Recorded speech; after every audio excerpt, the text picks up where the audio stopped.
सो हमारा जो पहले मतलब 4-5 ऑब्जेक्टिव थे, उसमें से लगभग सभी के सही हैं, केवल एक ऑब्जेक्टिव में बच्चों को कन्फ्यूज़न हुआ है। सारे ही बता देता हूँ मैं फिर भी। प्रयोगशाला में सबसे पहले कौन सा कार्बनिक यौगिक बना? तो आंसर है यूरिया। कार्बन और हाइड्रोजन से मिलकर बनने वाले यौगिक हाइड्रोकार्बन कहलाते हैं। कार्बन की संयोजकता 4 होती है, कुछ बच्चों ने कन्फ्यूज़न में 6 लिख दिया है, जबकि सही आंसर है 4 चतुसंयोजकता होती है कार्बन की। कज्जली ज्वाला ईंधन के अपूर्ण दहन से उत्पन्न होती है ना। जब कभी भी ईंधन का अपूर्ण दहन होता है तब कज्जली ज्वाला निकलती है ना। जैसे अगर हम एलपीजी अपने घर के बारे में बात करें, तो अगर हम उसके ऑक्सीजन पाइप पे हाथ रख दें तो गैस पूरी तरह से जल नहीं पाएगी और काली ज्वाला उत्पन्न होगी। असंतृप्त यौगिक में खालिस्तान बंध पाया जाता है, तो द्विबंध और त्रिबंध। असंतृप्त यौगिक में द्विबंध और त्रिबंध पाए जाते हैं। क्या कारण है कि कार्बनिक यौगिकों की विशाल श्रृंखला दिखाई देती है? तो 2 कारण हैं। अनफॉर्चुनेटली बहुत कम बच्चों ने इसका आंसर लिखा है पूरा सही। मुझे ऐसी उम्मीद नहीं थी कि इतना बेकार आएगा आंसर इसका।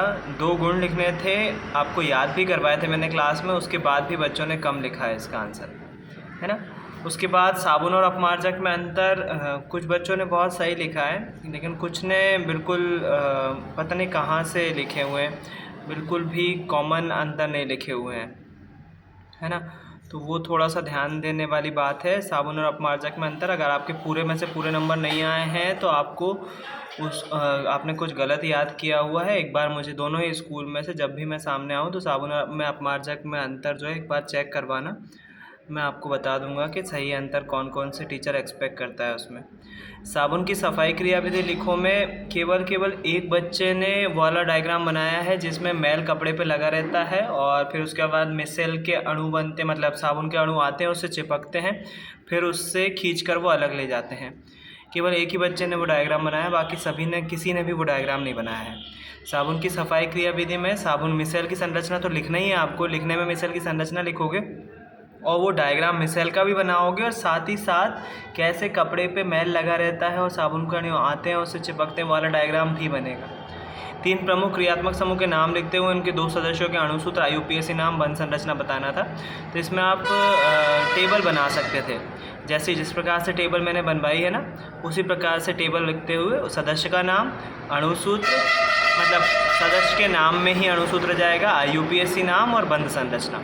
3 प्रमुख क्रियात्मक समूह के। तो एल्केन, एल्कीन, एल्काइन के एक्सपेक्ट किए थे मैंने, लेकिन कुछ बच्चों ने अल्कोहल के भी लिख दिए हैं, ठीक लिखे हैं। एल्डिहाइड में 2-3 बच्चों ने गलती करी है। एल्डिहाइड में अल प्रत्यय लगता है बेटा, है ना, तो वो गलती हुई है। उसके बाद जो है हमारा जो है इलेक्ट्रॉन बिंदु संरचना बनाए थे, मीथेन, फॉर्मिक अम्ल, एसिटिक अम्ल और क्लोरोमीथेन। तो ज़्यादातर बच्चों ने सही ही बनाई है, केवल जो कार्बोक्सिलिक अम्ल, सॉरी फॉर्मिक अम्ल या एसिटिक अम्ल है उसमें द्विबंध जो दिखाना रहते हैं ना ऑक्सीजन के साथ, C डबल बॉन्ड O और OH, उसमें कुछ लोग की गलती हुई है। मैंने वो गलती आपको आइडेंटिफाई की है, गोले लगाए हुए हैं, तो उसको इलेक्ट्रॉन बिंदु संरचना को आपको एक बार फिर से बनाकर देख लेना चाहिए, है ना। हाईएस्ट मार्क 18 है जहाँ तक है मुझे याद है, बहुत कम है, मैं एक बार देख के बताता हूँ हाईएस्ट कितने हैं। आपके जो हाईएस्ट मार्क हैं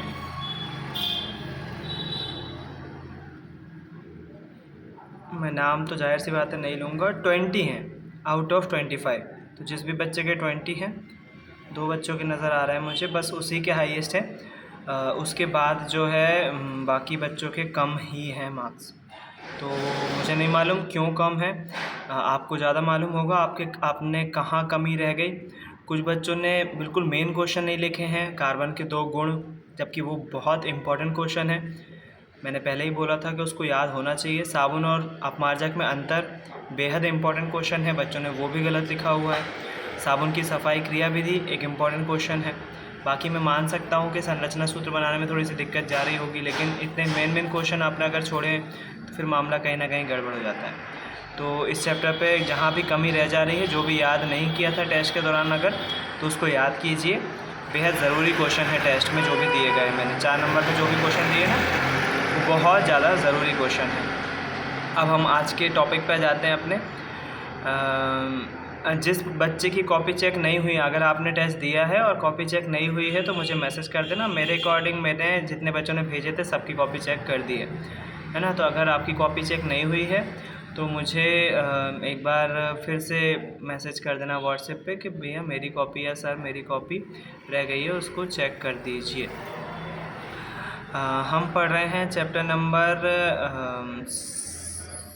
7, प्रजनन के बारे में है, जीव जनन के बारे में है, जीव कैसे जनन करते हैं उसके बारे में है। कल हमने चैप्टर का इंट्रोडक्शन ले लिया था और जान लिया था कि चैप्टर 2 पोर्शन में डिवाइडेड है, लैंगिक जनन और अलैंगिक जनन। इसी के साथ साथ जो है हमको इस चैप्टर में ये पढ़ने को मिला था कि अलैंगिक जनन की 6 विधियां हैं, जिसमें से एक हमने पढ़ ली थी जो थी विखंडन। विखंडन में जो एक कोशीय जीव होते हैं वो अपना शरीर तोड़कर नए जीव की उत्पत्ति करते हैं। उदाहरण के लिए अमीबा, लेशमानिया, प्लाज्मोडियम।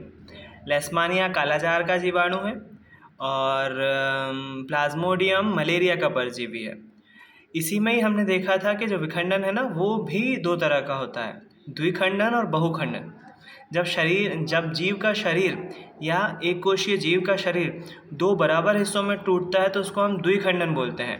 अमीबा और लेशमानिया में द्विखंडन होता है। जबकि जब जीव का शरीर बहुत सारे अंगों में टूटता है, बहुत सारे जीवों में टूटता है तो उसको हम बहुखंडन बोलते हैं। और हमारा जो प्लाज्मोडियम होता है मलेरिया का परजीवी, उसमें जो है ये पाया जाता है क्या, बहुखंडन। तो ये हमारा विखंडन था जो कि हम देख चुके थे। आज हमको देखना है खंडन, है ना। खंडन क्या होता है? खंडन के बारे में ज़्यादा कोई जानकारी बुक में ऐसी है नहीं। सरल संरचना वाले बहुकोशीय जीवों में जनन की सरल विधि कार्य करती है। तो आप एक चीज़ ध्यान से देखोगे, जो विखंडन होता है ना वो एक कोशीय जीवों में होता है। अंतर आ सकता है 2 नंबर में लिखने के लिए, क्योंकि पहले इस चैप्टर से 2 मार्क का क्वेश्चन भी आता था और 4 मार्क का भी क्वेश्चन आता था। अभी ट्रेंड चेंज हुआ हो तो नहीं बोल सकते, लेकिन है तो ज़्यादा मार्क का क्वेश्चन, है ना। तो 2 मार्क का भी आ सकता है, 4 मार्क का क्वेश्चन भी आ सकता है। एक बार इसका ब्लूप्रिंट देखकर मुझे चैट में लिखिएगा। अगर आपके पास परीक्षा दिन आ गई है या ब्लूप्रिंट आपके पास अवेलेबल है और आपने चैप्टर पे लिख ली है ऑलरेडी, तो चैट में लिखिए कितने मार्क का क्वेश्चन है। तो पहला अंतर विखंडन और खंडन में यही है कि विखंडन जो है वो एक कोशीय जीव में होता है, जबकि खंडन जो है वो सरल संरचना वाले बहुकोशीय जीव में होता है।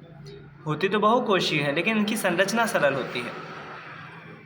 उदाहरणतः किस में होता है? स्पाइरोगायरा में। तो स्पाइरोगायरा जो है स्पाइरोगायरा जो है वो जलीय पौधा जैसा होता है। मैं स्पाइरोगायरा दिखा देता हूँ आपको कैसा दिखाई दे रहा है, क्योंकि हमें पता होना चाहिए ना। स्पाइरोगायरा एल्गी होती है, समुद्र में पाई जाती है, जैसे शैवाल होती है ना, ऐसी एल्गी होती है। रियल वाली फ़ोटो कहाँ है? ये वाली है। तो हम शायद कई के नाम से जानते हैं, लेकिन कई भी कई तरह की होती है। काई बोलते हैं, या फिसलन जो गाँव उसमें रहती है ना, क्या बोलते हैं, नदियों में तालाबों में जो फिसलन रहती है ना, उसको हम शैवाल बोलते हैं। तो वो बहुत तरह की होता है। उसी में की एक तरह की शैवाल है स्पाइरोगायरा। तो स्पाइरोगायरा में जो है ये सरल संरचना वाला बहुकोशीय जीव है, मतलब इसमें कोशिकाएं बहुत सारी होती है ना। तो बहुकोशीय जीव में खंडन होता है, वही हमारी बुक में दिया हुआ है। स्पाइरोगायरा में क्या होता है? खंडन होता है। टुकड़े इनके, जैसे मान लो स्पाइरोगायरा मैंने तोड़ा, तो जहाँ से तोड़ूंगा ना वहीं से नया स्पाइरोगायरा शुरू हो जाएगा, बनना शुरू हो जाएगा। परंतु ये सभी बहुकोशीय जीवों के लिए सत्य नहीं है। वे सरल रूप से कोशिका दर कोशिका विभाजित नहीं होते। ऐसा क्यों होता है? तो आप धीरे धीरे ये काय की तरफ बढ़ रहे हैं। बहुकोशीय जीवों में जो है वो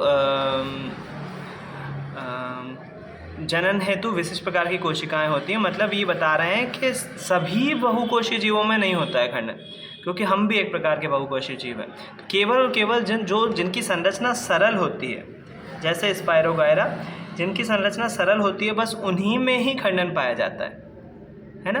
बाकी सब किसी में नहीं होता। स्पाइरोगायरा केवल एक ही उदाहरण है इसमें।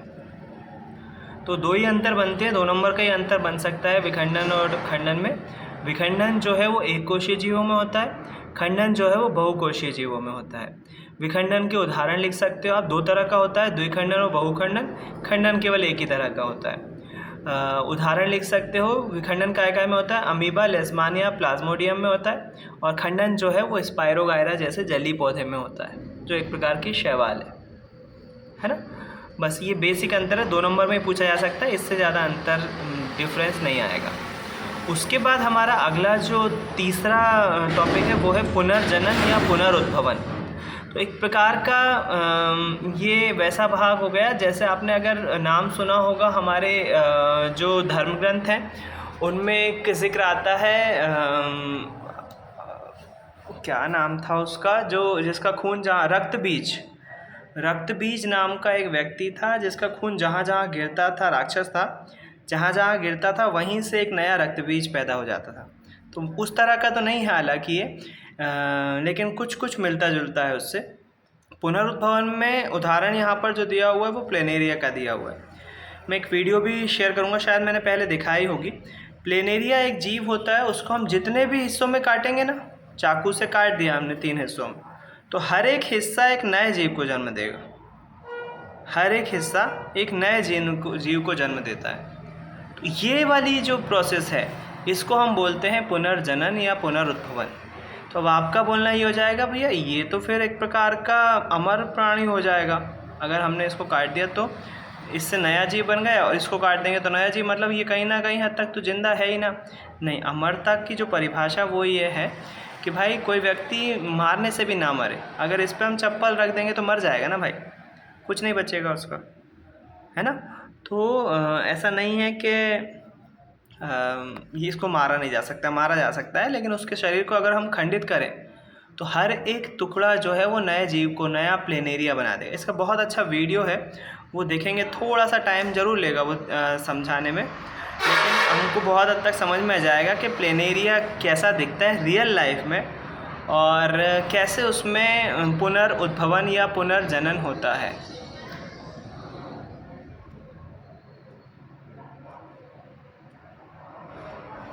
रील में दिखा दें तो बहुत अच्छा है, रील में शॉर्ट में बता देगा वो। बहुत सरल जीव होता है, बहुत सादा सिंपल सा जीव होता है। क्या आप जानते हैं ये दुनिया का सबसे जबरदस्त आदमी? सारे हिंदी में है। ये है प्लेनेरिया,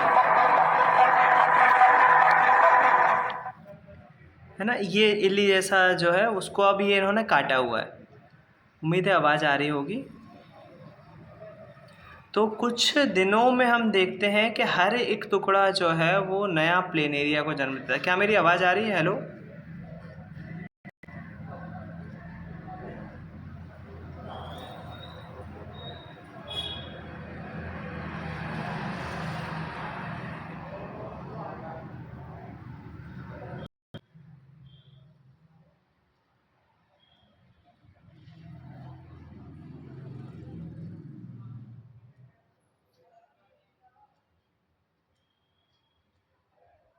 ये प्लेनेरिया है और प्लेनेरिया को इन्होंने चाकू से कट किया हुआ है।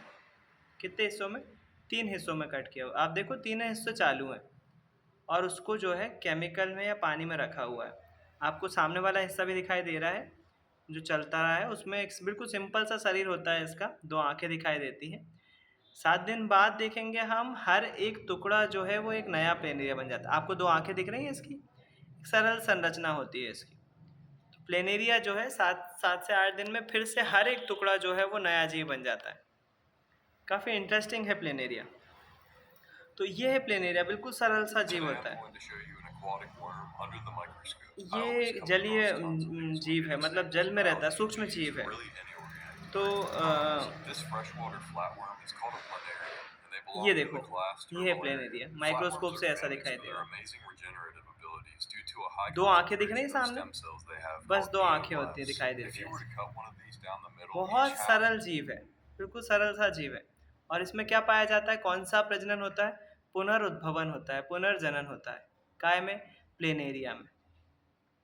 पूर्ण रूपेण विभेदित जीवों में अपने कायिक भाग से नए जीव के निर्माण की क्षमता होती है, अर्थात यदि किसी कारणवश जीव क्षत विक्षत हो जाते हैं अथवा कुछ टुकड़ों में टूट जाता है तो इनके अनेक टुकड़े वृद्धि कर नए जीव में विकसित हो जाते हैं। उदाहरण के लिए हाइड्रा और प्लेनेरिया। तो हाइड्रा भी याद रखिएगा, हाइड्रा भी एक पौधा होता है। हाइड्रा में 2 प्रकार का हाइड्रा में 2 प्रकार का जनन पाया जाता है। एक हाइड्रा पुनरुत्थवन भी होता है हाइड्रा में, और साथ ही साथ मुकुलन भी होता है हाइड्रा में, है ना? तो ये भी थोड़ा सा याद रखना, अंडरलाइन करके रखना। कई बार कंफ्यूज हो जाते हैं बच्चे कि हाइड्रा में पुनर्जन्म होता है या फिर मुकुलन होता है। तो एक्चुअली दोनों ही होते हैं हाइड्रा में। और हाइड्रा होता क्या है? जलीय पौधा है। रियल लाइफ में अभी ये भी दिखा दूंगा, अभी मुकुलन पढ़ेंगे ना, तो मुकुलन में ये भी दिखा रहा हूँ, जस्ट दिखा ही रहा हूँ अभी थोड़ी देर में। काय काय में होता है पुनर्जनन या पुनरुद्भवन। हाइड्रा और प्लेनेरिया जैसे सरल प्राणियों में यदि कई टुकड़ों में काट दिया जाए तो प्रत्येक टुकड़ा विकसित होकर पूर्ण जीव का निर्माण कर लेता है। यह पुनरुद्भवन कहलाता है। पुनरुद्भवन विशिष्ट कोशिकाओं द्वारा संपादित होता है। इन कोशिकाओं के क्रम प्रसरण से अनेक कोशिकाएं बन जाती हैं। कोशिकाओं के इस समूह से परिवर्तन के दौरान विभिन्न प्रकार की कोशिकाएं और ऊतक बनते हैं। तो याद रखने वाली चीज़ है ये। तो मेन चीज़ ये है कि जीव के शरीर को जितने हिस्सों में तोड़ा जा रहा है उतने ही हिस्सों के नए जीव बन रहे हैं। 3 हिस्सों में काटोगे 3 जीव बन जाएंगे। तो ऐसे जीव जिनके शरीर को आच्छादित करने पर, काटने पर या टुकड़े करने पर उनका हर एक टुकड़ा नए जीव को जन्म देता है, इन जीवों में पुनरुद्भवन या पुनर्जनन होता है। उदाहरण के लिए हाइड्रा और प्लेनेरिया। प्लेनेरिया मैंने आपको दिखा दिया है कि कैसा रियल में दिखाई देता है। अब मुकुलन क्या है भाई? हाइड्रा जैसे कुछ प्राणी पुनर्जीवन की क्षमता वाली कोशिकाओं का उपयोग करके मुकुलन के लिए करते हैं। मतलब मुकुलन में क्या होता होगा? हाइड्रा एक पौधा था, पौधे में हल्का सा मुकुल उत्पन्न हुआ। मुकुल मतलब कि पौधे का ही थोड़ा सा हिस्सा उत्पन्न हुआ। ये मुकुल धीरे धीरे बड़ा होते गया। अब ये मुकुल क्या करेगा? धीरे धीरे अलग हो जाएगा और नया पौधा बना लेगा। इसको मुकुल बोल रहे हैं, नए पौधे को मुकुल बोल रहे हैं, है ना? धीरे धीरे मुकुल बड़ा होगा और मेन पौधे से अलग होके नया पौधा बना लेगा। इसको हम हाइड्रा में मुकुलन बोलेंगे। अब हाइड्रा देख लो, हाइड्रा कैसा दिखाई देता है।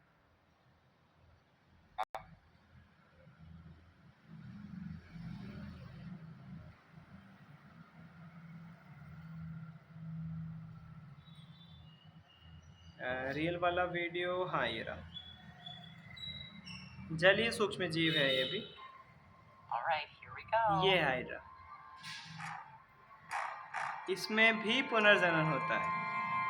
काट दिया उन्होंने, No body? Not to worry. No head? No problem. उसका As शरीर long as sir they he chop धड़ off से अलग chunks कर with दिया। some stem cells, it's ready to regrow. In a couple days, the severed head has a new body. And the foot, it's got a brand new head. Soon, they'll both be as good as new. इसमें Except भी for maybe some पुनर्जनन lingering होता trust है, issues. वापस बन जाता है।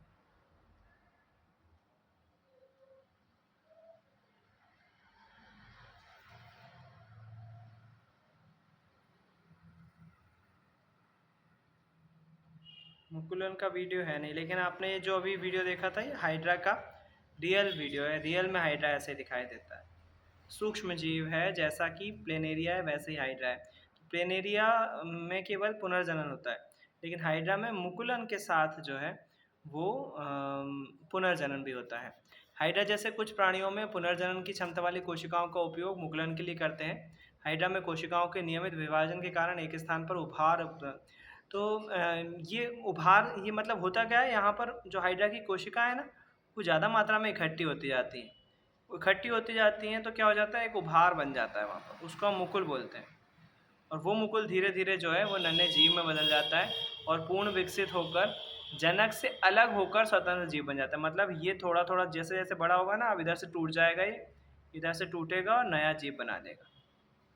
इसको बोलते हैं हाइड्रा में मुकुलन। अभी तक 4 मेथड देख चुके हैं। पहला देखा विखंडन, दूसरा देखा खंडन, तीसरा पुनरुद्भवन पुनर्जनन और चौथा मुकुलन। अब 5वां है कायिक प्रवर्धन।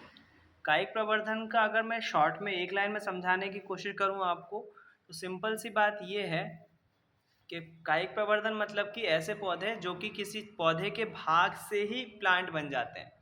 उदाहरण के लिए कलम लगाते हैं हम गुलाब की। गुलाब के पौधे से हमने कलम काटी और कलम को लगा दिया, उससे नया पौधा बन जाता है। तो ये कायिक का उदाहरण है, ये है कायिक प्रवर्धन का उदाहरण, है ना?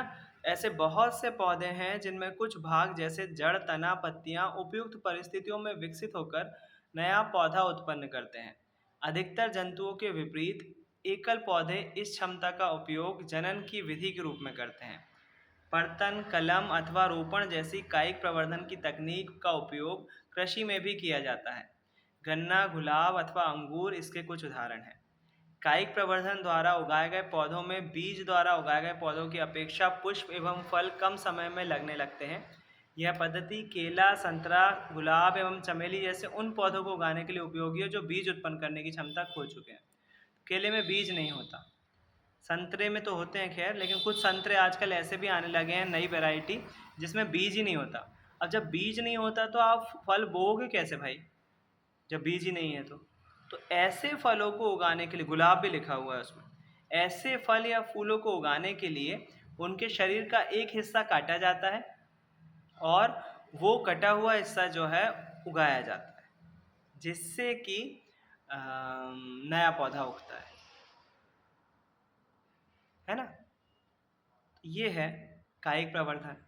यहाँ पर एक ब्रायोफिल्म की पत्ती लगी हुई है, तो अभी तक हमने केवल गुलाब से ही नया गुलाब होते हुए देखा। यहाँ देखो पत्ती से भी पुनर्जनन मतलब पुनर्जनन नहीं, लेकिन नया पौधा बन रहा है पत्ती से भी, है ना?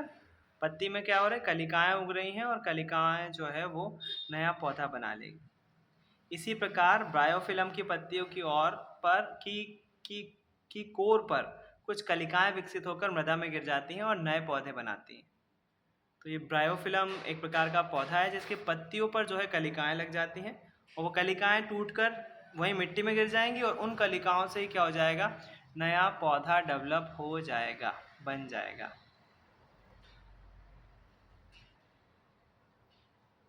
है ना? सिंपल है।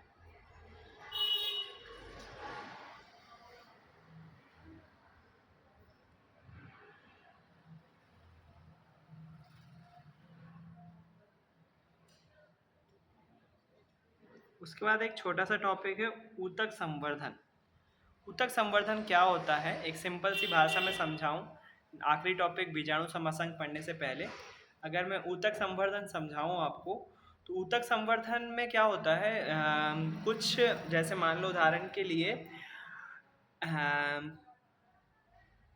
आपको मालूम होना चाहिए जो ऑक्सिन होता है ना, ऑक्सिन हार्मोन होता है पौधे में और वो पौधे के तने की वृद्धि करने में आगे बढ़ाता है, मतलब मदद करता है। पौधे की टिप में पाया जाता है, जो ऊपरी हिस्सा होता है ना पौधे का, उसमें पाया जाता है और उसी से ही नया पौधा बनता चला जाता है।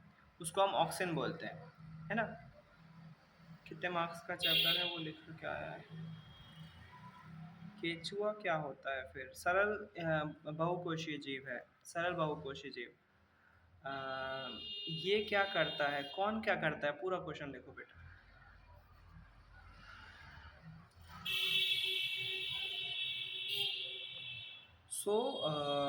मैं क्या बोल रहा था, मैंने आपसे ब्लूप्रिंट का क्वेश्चन मांगा था कि भाई कितने नंबर का आता है इस चैप्टर से, और अगर अभी तक एक भी नहीं आया तो मतलब या तो आप बुक खोल के नहीं बैठे हो। अगर बुक खोल के बैठे हो तो आपने अभी तक हर एक चैप्टर के आगे लिखा नहीं है कि ये कितने मार्क का चैप्टर है, और अगर नहीं लिखा है तो गलत बात है। आप जब मेरी सुनोगे ही नहीं, मैंने चैट में लिखने को बोला ना, तो आप सुनते क्यों नहीं हो, मेरे को समझ में नहीं आता। आप लोग उन्हें काटते हैं तो दर्द नहीं होता, होता होगा बिल्कुल, अगर उनकी तंत्रिका तंत्र पाया जाता है उनमें, अगर उनमें पाया जाता है। वैसे प्लेनेरिया में नहीं पाया जाता होगा क्योंकि सरल बहुकोशीय जीव है, उनमें बहुत कम जीवों में पाया जाता है। अगर किसी जीव में तंत्रिका तंत्र पाया जाता है तो उन्हें दर्द होगा, अगर नहीं पाया जाता तो नहीं होगा। अगर आपका तंत्रिका तंत्र में एक इंजेक्शन लगा दिया जाए तो आपका पैर काट दो चाहे गला काट दो, आपको दर्द नहीं होने वाला, क्योंकि हमको दर्द महसूस करवाने वाला तंत्रिका तंत्र है जो हमारे मेरुरज्जु से संकेत भेजता है मस्तिष्क तक और फिर वो दर्द महसूस करवाता है मस्तिष्क के कारण। और अगर किसी जीव में दिमाग ही नहीं है तो फिर तंत्रिका तंत्र क्या होगा, और तंत्रिका तंत्र नहीं है तो दर्द क्या ही होगा।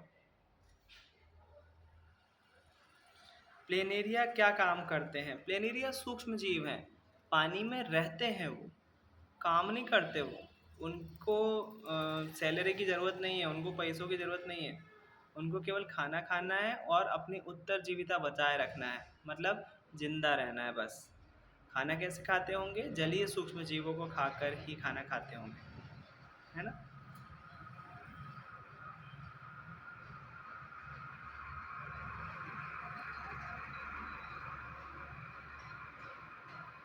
क्या बता रहा था यार मैं? हाँ, 6 नंबर का क्वेश्चन आना है, तो चांसेस हैं क्योंकि 4 मार्क के 3 ही क्वेश्चन आते हैं, तो एक फिज़िक्स से आएगा, एक बायोलॉजी में इस चैप्टर से ज़्यादा अच्छा चैप्टर वो वाला मिल जाता है उनको, जो हमारा पोषण श्वसन, उसमें क्योंकि डायग्राम बहुत सारे हैं, तो उस चैप्टर से 4 नंबर का क्वेश्चन आता है। और 4 नंबर का क्वेश्चन केमिस्ट्री में आता है, तो केमिस्ट्री में कार्बन वाले चैप्टर से आ जाता है 4 नंबर का क्वेश्चन। 3 ही क्वेश्चन आते हैं 4 नंबर के। तो रही बात इस चैप्टर की, तो अब चांसेस हैं इसमें 3 नंबर का क्वेश्चन आने के और 3 ऑब्जेक्टिव आने के, या 2-2 नंबर के 2 क्वेश्चन आने के और 2 ऑब्जेक्टिव आने के। छोटे मार्क का क्वेश्चन ही आएगा इस चैप्टर से, तो हमको ज़्यादा बड़े क्वेश्चन आंसर याद करना नहीं है। हाँ, लेकिन डायग्राम बनाकर ज़रूर देखना है, क्योंकि डायग्राम 2 नंबर में पूछा जा सकता है और पूछा जाता है, पूछा गया है। अगर कोई सा डायग्राम बनाने को आता है इस चैप्टर से, तो बेहद कॉमन क्वेश्चन होगा, है ना? तो इस चैप्टर से डायग्राम बनाने की प्रैक्टिस बहुत ज़रूरी है करना है, ठीक है? प्लेनेरिया में पुनर्भवन का डायग्राम आ सकता है। इन 6 विधि में से कोई सी भी एक विधि आना ही है, मैं इस बात को गारंटी के साथ बोल सकता हूँ। 99.9% चांसेस हैं ये 6 विधियों में से एक विधि आने का, या तो उसका नाम लिखने को आएगा, या फिर जैसे मान लो उदाहरण के लिए प्लेनेरिया में पुनर्भवन को चित्र द्वारा समझाइए, ऐसा क्वेश्चन आ सकता है। तो ये 6 विधियाँ तो बेहद ज़रूरी हैं 2 मार्क के हिसाब से, है ना? और 2 मार्क के हिसाब से क्या लिखना है भाई? कुछ नहीं लिखना, बस उसकी डेफिनेशन लिखना है, और अगर उसका डायग्राम है तो वो डायग्राम है, प्लेनेरियम और पुनर्भवन का डायग्राम। कायिक प्रवर्धन में बायोफिल्म बना सकते हो आप, बस बायोफिल्म की पत्ती पे वो पौधे उगते हुए बता सकते हो। तो ये सिंपल डायग्राम है, ज़्यादा कोई कठिन है नहीं। हाँ, मैं ये बता रहा था, ऊतक संवर्धन क्या होता है? कई पौधे ऐसे होते हैं जिनमें बीज नहीं होते, तो उनके पौधे के अंग से भी काम नहीं चल पाता है, कलम नहीं लग पाती है। तो वैज्ञानिक क्या करते हैं, उन पौधों की टिप में से माइक्रोस्कोप, बड़े-बड़े लेंस लगाकर, जैसे घड़ी वाले लगाते हैं ना छोटी चीज़ को बड़ा रखने के लिए, ऊपर की टिप में से कुछ ऊतक निकाल लेते हैं और उन ऊतकों को लैब में कंट्रोल टेम्परेचर में प्रयोगशाला में रखते हैं, और उन छोटे-छोटे बिल्कुल जो ऊतक है ना, उनसे फिर नया पौधा तैयार करते हैं। कितनी इंटरेस्टिंग बात है। ऊतक संवर्धन क्या है?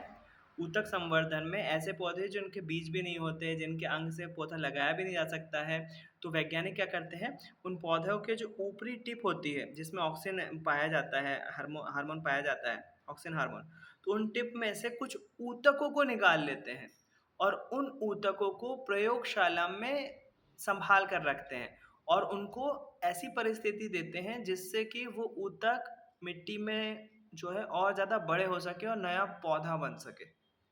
इस तकनीक को बोला जाता है ऊतक संवर्धन, और वैज्ञानिक इसको बहुत हद तक इस्तेमाल कर रहे हैं पौधों की प्रजातियों को बचाए रखने के लिए, नए पौधों को बनाए रखने के लिए, है ना? तो ये था ऊतक संवर्धन, ठीक है?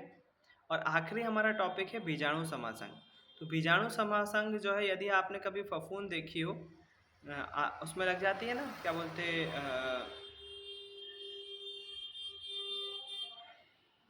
जो हमारे अचार वगैरह होता है ना, उसमें फफूंद लग जाती है ना।